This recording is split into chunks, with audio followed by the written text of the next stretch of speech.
Halo, assalamualaikum warahmatullahi wabarakatuh. Jumpa lagi dengan saya Nuraini di channel YouTube Anu UMT. Pembahasan kali ini adalah asuhan keperawatan gangguan sistem persarafan dengan penyakit meningitis. Sebelum kita memulai, supaya video ini lebih berkembang lagi dan bermanfaat untuk yang lainnya, jangan lupa like, subscribe, and share. Terima kasih. Sebelum kita memulai, kita akan mereview anatomi fisiologi sedikit ya, yang berfokus tentang meningen. Nah, sistem saraf pusat merupakan pusat koordinasi utama dalam saraf. Susunan saraf pusat itu terdiri ada dua, otak dan sumsum tulang belakang medula spinal. Untuk otak itu dilindungi 3 lapisan selamut meningen, yaitu durameter bagian luar, arachnoid bagian tengah, dan piameter bagian dalam. Yang ini ya, durameter, arachnoid, dan piameter. Nah, meningen ini membentuk bagian dalam tengkorak, melindungi sinus vena dan berisi cairan cerebrospinalis. Nah, di sini ya cakupan untuk meningitis ya. Nah, di sini juga ada gambaran selaput meningen yang normal dan meningitis ya. Ini terlihat jelas ya perbedaannya. Meningitis ya, kita akan bahas meningen terlebih dahulu. Meningen adalah membran melapisi seluruh sistem saraf pusat meliputi otak dan tulang belakang. Kemudian selaput pembungkus otak ya, yang saya jelaskan tadi itu ada 3, durameter, arachnoid, dan piameter. Nah, untuk meningitis sendiri adalah peradangan yang terjadi pada meningen, yaitu membran atau selaput yang melapisi otak dan medula spinalis. Dapat disebabkan berbagai organisme seperti virus, bakteri, ataupun jamur yang menyebar masuk ke dalam darah dan berpindah ke dalam cairan otak. Ini menurut Black dan Holt 2005. Efek peradangan dapat mengenai jaringan otak yang disebut dengan meningoencephalitis. Nah, ini gambaran meningen ya, durameter, arachnoid, dan piameter. Nah, ini gambarannya meningen ya. Yang lapisan pertama itu adalah durameter, yang ini adalah arachnoid, ada lagi lapisan di bawahnya ini adalah piameter. Nah, ini durameter ya, kalau kita lihat durameter. Nah, ini arachnoid ya. Kemudian ini adalah lapisan piameter. Untuk penyebab meningitis itu virus, bakteri, mikroorganisme lain seperti fungus, parasit, obat-obatan, kondisi sakit lama seperti kanker atau penyakit autoimun, kemudian penyebab lain seperti cedera atau operasi kepala atau wajah. Nah, ini yang lebih sering itu adalah enterovirus ya, merupakan penyebab utama meningen viral. Nah, meningitis bakteri akut selalu bersifat purulenta. Meningitis purulenta dapat menjadi komplikasi dari otitis media.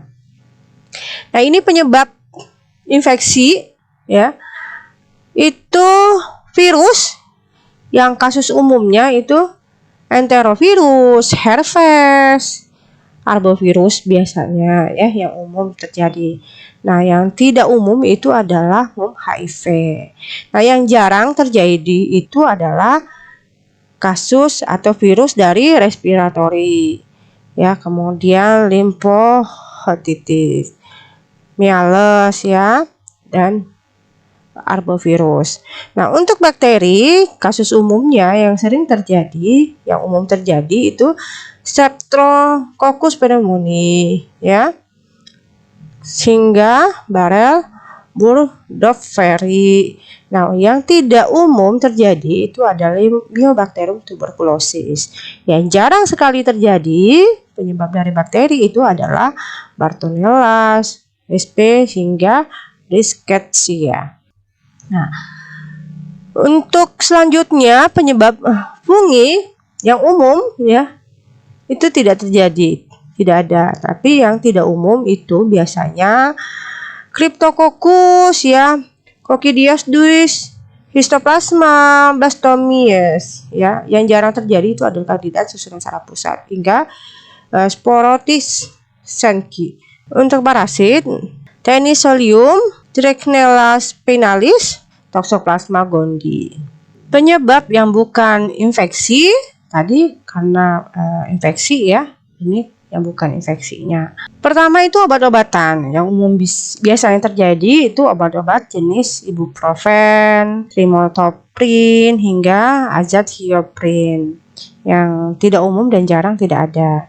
Nah, untuk keganasan biasanya jenisnya limfoma, leukemia, penyakit autoimun, sarkoid, ya, Behcet disease, SLE, penyebab lain, epidermolysis, post vaccination, heavy metal poisoning. Nah, di sini patofisiologi meningitis dimulai dari agen penyebab bakteri, virus, jamur, dan protozoa. Masuk melalui hematogen, trauma, prosedur bedah atau ruptur cerebri sehingga sistem saraf pusat, ya. Nah, hingga dia masuk ke sistem saraf pusat, kemudian inflamasi di piameter arachnoid, cairan cerebrospinal fluid, kemudian bisa mengakibatkan hidrosepalus jika udah masuk ke CSF. Pembuluh darah meningen hiperemi. Nah, menyebar ke saluran saraf, kranial, dan spinal dalam bentuk eksudat. Eksudat yang terbentuk terdiri dari dua lapis, lapis luar dan dalam. Untuk lapis luar, polimorfonuklear dan fibrin. Lapisan dalam itu makrofag.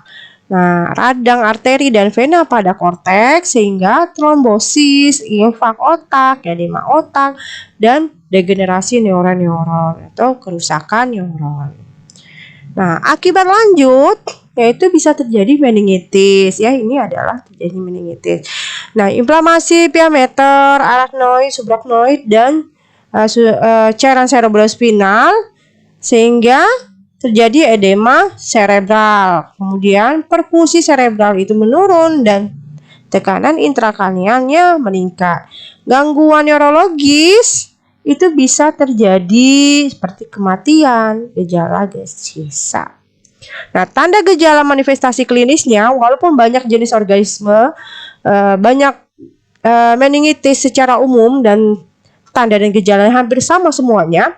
Tanda dan gejala yang ditimbulkan adalah akibat iritasi pada meninges. Secara umum gejala meningitis pada pasien dewasa adalah sakit kepala, demam, mual, muntah, fotofobia, adanya tanda rangsang meninggal atau iritasi meninggal seperti kaku kuduk positif, tanda kening, kemudian tanda Bruschi positif, perubahan tingkat kesadaran, kejang, peningkatan tekanan intrakranial, disfungsi saraf kranial, dan penurunan status mental.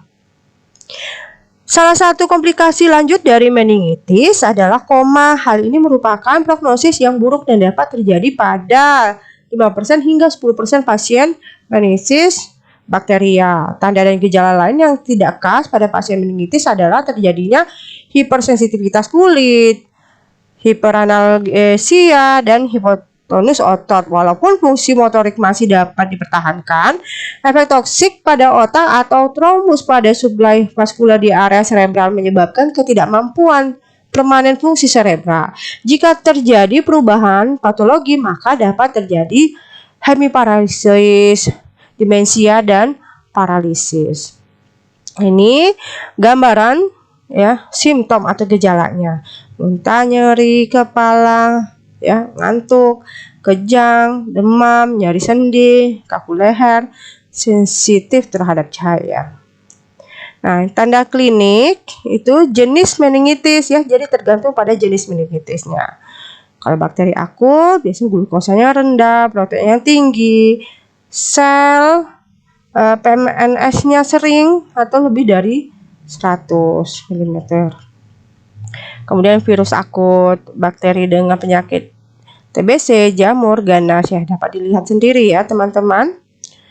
Nah, untuk perbandingan hasil pemeriksaan CSS pada meningen bakteri akut dan meningen virus akut ya, untuk karakteristik cairan cerebrospinalnya itu penampilannya ya keruh, kerabut ya untuk yang bakteri. Virus itu jernih ya, kadang keruh. Untuk jumlah sel itu terjadi peningkatan ya, sel darah putih. Nah, yang virus peningkatan sel darah putihnya lebih 300 ya, lebih banyak mononuklear. Nah, nilai proteinnya itu meningkat antara 100 sampai 500 ya, normal untuk virus dan sedikit naik jika ada terjadi kenaikan. Nilai glukosanya itu menurun kurang dari 40 ya, atau kira-kira 40% dari nilai glukosa darah. Nah, untuk yang virus akut itu normal. Pulasan atau kultur adanya bakteri pada gram stain dan kultur. Tidak ada bakteri, mungkin ditemukan virus pada teknik tertentu ya pada virus. Tekanan pada lumbal fungsi meningkat lebih dari 180 dari tekanan air, sementara yang meningitis virus akut bervariasi. Nah, ini faktor resiko meningitis: genetik, laki-laki ya, lingkungan yang padat, terpapar serangga atau binatang pengerat, tidak mendapatkan imunisasi saat anak-anak, orang dewasa yang tidak mendapatkan imunisasi pneumokokal, limpa yang tidak bekerja dengan baik, berpergian di daerah endemi meningitis. Nah, faktor risiko meningitis: kelainan bawaan dari tulang kepala, cedera kepala, operasi otak, dialisis ginjal, infeksi lain, cochlear implant, lahir dari ibu yang terinfeksi meningitis, riwayat pernah terkena meningitis. Nah, pemeriksaan meningitis untuk diagnosa berdasarkan rekam medis ya, pemeriksaan fisik dan tes. Pemeriksaan yang dilakukan lumbal fungsi ya, kemudian pemeriksaan lab darah lengkap, hitung darah lengkap, kultur darah, tes urin, ronsen torak, biopsi, CT scan, dan MMR. Ini tanda meninggal sign ya, kaku kuduk ya, Bruns neck sign, Carning sign. Nah, karena gejala susah dibedakan antara bakteri dan viral meningitis ya, karena hasil akhir yang bisa sangat berbeda antara bakteri dan viral atau virus meningitis, lumbal fungsi menjadi hal yang wajib dilakukan ya. Pada meningitis yang disebabkan oleh virus, cairannya cerebrospinalnya tampak jernih dibandingkan meningitis yang disebabkan oleh bakteri. Nah, ini lumbal fungsinya ya, ini screen creating kontak insameter at base of the brain. Ini penyebab tuberkulosis meningitis. Ini algoritma terjadi pada orang dewasa ya. Jika yes, jika no ya, akan dilihat. Ini mengikuti arah pandangnya saja. Kemudian terapi bakteri meningitis itu obat-obatan, antibiotik, kortikosteroid, antipiretik, obat untuk mengatasi kejang, obat untuk mengurangi tekanan pada otak, obat untuk mengurangi demam dan nyeri otot, dan acetaminophen. Nah, terapi oksigen jika ada masalah kesulitan bernapas, supportive care ya, intravenal lain. Nah, ini pilihan obatnya ya, kurang dari 3 bulan ya, tergantung dengan jenis usianya. Terapi meningitis virus pertama tidak membutuhkan antibiotik. Yang kedua, cukup istirahat. Yang ketiga, kurangi demam, kompres, mandi air dingin, obat-obatan seperti ya acetaminophen, ibuprofen, kurangi nyeri kepala dan nyeri otot, kemudian mencegah dehidrasi, kemudian awasi gejala dari komplikasi atau keparahan. Tidak membaik dalam 3 hari perawatan rumah. Nah, observasi akan mulai membaik 3 hari pasca infeksi dan semakin membaik dalam 2 minggu. Pencegahannya, pertama vaksinasi ya, vaksin MMR, HIV ya, pneumococcal disease, meningococcal disease. Nah, yang berikutnya adalah cochlear implant, vaksin pneumococcal untuk mencegah meningitis Yang ketiga adalah menurunkan faktor-faktor resiko. Pertama, menjaga jarak dengan orang yang terjangkit meningitis, memisahkan orang yang menderita meningitis saat perawatan rumah, mencuci tangan dengan cara rutin, mencegah kontak dengan binatang liar. Jika kontak dengan orang yang mengidap bakterial meningitis, pertimbangkan untuk meminum antibiotik sesuai anjuran dokter. Komplikasi mayor meningitis bakteri, pertama cerebral, ya, edema otak dengan risiko herniasi. Yang kedua, komplikasi pembuluh darah arteri. Yang ketiga, sepsis, sinus atau trombosis venous trauma, sinus sagittalis superior, tromboflebitis kortikal, hidrosefalus, cerebritis, subdural efusi, ya, pada bayi dan anak biasanya. Kemudian abses otak, subdural epidemi. Nah, untuk komplikasi ekstrakranial, pertama septic shock. Nah, kemudian DIC, respirasi distress syndrome, arteritis, septic atau reaktif, kemudian gangguan elektrolit, hiponatremi, CIDH, central diabetes insipidus, ya, tapi ini kasusnya jarang. Kemudian komplikasi spinal, mielitis, infak. Nah, kita masuk ke asuhan keperawatan. Pertama, itu kita lakukan pengkajian. Nah, yang pertama itu riwayat yang harus kita kaji.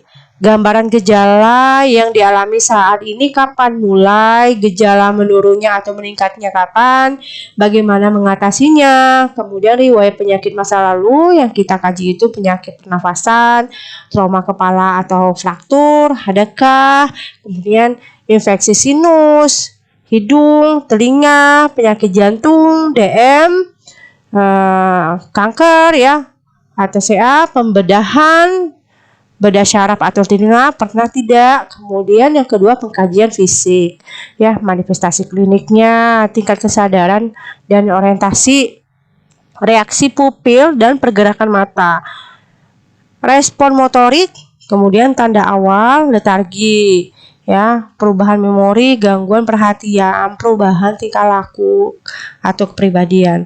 Tanda penyakit lanjutannya itu stupor, nyeri kepala berat, nyeri otot, pupil reaktif terhadap cahaya atau fotofobia. Nah, kemudian nistagmus, disfungsi syaraf ketiga, keempat, keenam, ketujuh, dan ke-8. Hemiparalisis, hemiplegia, tonus ototnya juga akan menurun, kaku kuduk, ya. Nah, Kearns, Bruschi, nyeri kepala, ya, kita lakukan pemeriksaannya. Diagnosis, ada muntah enggak, panas, ya, kemudian takikardi. Nah, untuk diagnosa keperawatannya ini kita sesuaikan dengan buku SDKI, ya. Gangguan perfusi jaringan, kemudian gangguan rasa nyaman, hipertermi, resti defisit volume cairan, resti defisit nutrisi, gangguan orientasi, dan defisit ADL. Prinsip rencana tindakan keperawatan juga disesuaikan dengan buku psikiknya, ya. Pertama, menurunkan panas, kemudian maintain blood balance, meningkatkan perfusi otak, menurunkan nyeri, kemudian pendidikan kesehatannya. Nah, evaluasinya kita sesuaikan juga dengan buku SLI. Pertama, temperatur dalam batas normal 36 hingga 37 derajat, tanda-tanda vital, dan CPV stabil, kesadarannya meningkat, kembali normal, febralnya juga baik, dan orientasinya juga baik. Tidak ada gangguan neurologis, tidak terjadi gangguan cairan, nutrisi terpenuhi dengan adekuat, dan tidak ada nyeri. Berikutnya adalah literatur jurnal. Di sini saya telah mengumpulkan beberapa jurnal tentang meningitis. Jurnal yang pertama yang dilakukan oleh Pitranto 2019 ini tentang vaksinasi meningitis pada jamaah haji, ya. Hasil penelitian menunjukkan bahwa terdapat hubungan yang bermakna. Yang kedua, itu penelitian dilakukan Aditya pada tahun 2019. Nah, penelitian ini menggunakan chi-square menunjukkan bahwa ada hubungan antara pengetahuan terhadap kepatuhan vaksinasi meningitis dengan p-value sebesar 0,02. Yang ketiga adalah penelitian Azhari 2016. Dengan penelitian laporan kasus, seorang wanita berusia 27 tahun datang dengan penurunan kesadaran mendadak dan didapatkan riwayat nyeri kepala sebelumnya, batuk lama, keringat malam, dan demam. Pada pemeriksaan fisik didapatkan kesadaran atau GCS-nya 10. Rongki pada kedua lapang paru, kaku kuduknya ada, refleks Babinski juga ada, refleks fisiologisnya meningkat, ronsen toraks menunjukkan adanya tuberkulosis lesi luas. Karena risiko mortalitas yang tinggi, meningitis tuberkulosis membutuhkan penanganan cepat dan tepat, yaitu dengan pemberian obat anti tuberkulosis dan kortikosteroid. Manfaat pemberian kortikosteroid adalah untuk mengurangi tingkat komplikasi dan angka kematian melalui penekanan respon inflamasi dalam ruang subarachnoid. Nah, saya membuat atau menyimpulkan tren dan isu dari 3 jurnal yang saya peroleh. Pertama, trennya karena risiko mortalitas yang tinggi, meningitis tuberkulosis membutuhkan penanganan cepat dan tepat, yaitu dengan pemberian obat anti tuberkulosa dan kortikosteroid.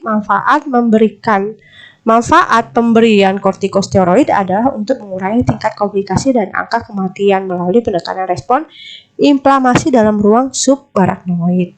Ya, ini menurut Azhari 2016. Nah, isunya informasi tentang pentingnya pelaksanaan vaksinasi yang tepat waktu melalui berbagai media cetak dan elektronik hendaknya dapat lebih ditingkatkan sehingga masyarakat dapat mengetahui dan menyadari pentingnya ketepatan waktu dalam pemberian vaksinasi meningitis meningokokus. Ini menurut Fitran 2019. Nah, yang kedua, informasi tambahan bagi masyarakat, tenaga kesehatan dan Biro Perjalanan Umroh dalam hal waktu penyuntikan vaksinasi yang tepat dan faktor yang mempengaruhi kepatuhan dalam melakukan vaksinasi meningitis, serta guna informasi tambahan lagi ke kantor kesehatan pelabuhan agar dapat menentukan kebijakan terhadap ketidakpatuhan dalam melakukan vaksinasi sehingga pencegahan penyebaran penyakit meningitis lebih dapat dicegah. Ini menurut Aditya 2019. Nah, fungsi advokasi pada pasien meningitis itu untuk advokasi merupakan peran profesional perawat untuk melakukan pembelaan dan perlindungan pada pasien dalam pelaksanaannya terhadap faktor penghambat dan pendukung peran advokat perawat. Definisinya ya, advokat perawat itu tindakan perawat untuk memberikan informasi dan bertindak atas nama pasien. Pelaksanaan tindakan peran advokasi meliputi pemberian informasi, menjaga mediator, dan melindungi pasien. Faktor yang mempengaruhi pelaksanaannya terdiri dari faktor penghambat dan faktor pendukung. Kalau faktor yang menjadi penghambat itu bisa saja kepemimpinan dokternya, lemahnya dukungan organisasi, kurangnya perhatian terhadap advokasi, kurangnya jumlah tenaga perawat, kondisi emosional keluarga, terbatasnya fasilitas kesehatan, dan lemahnya kode etik. Untuk faktor pendukungnya bisa saja meliputi kondisi pasien, pengetahuan tentang kondisi pasien, pendidikan keperawatan yang semakin tinggi, mewajibkan perawat dan dukungan instansi rumah sakit. Advokasi tidak hanya diartikan sebagai sebatas pada tindakan membela pasien, tetapi juga meliputi tindakan memberi informasi di sini.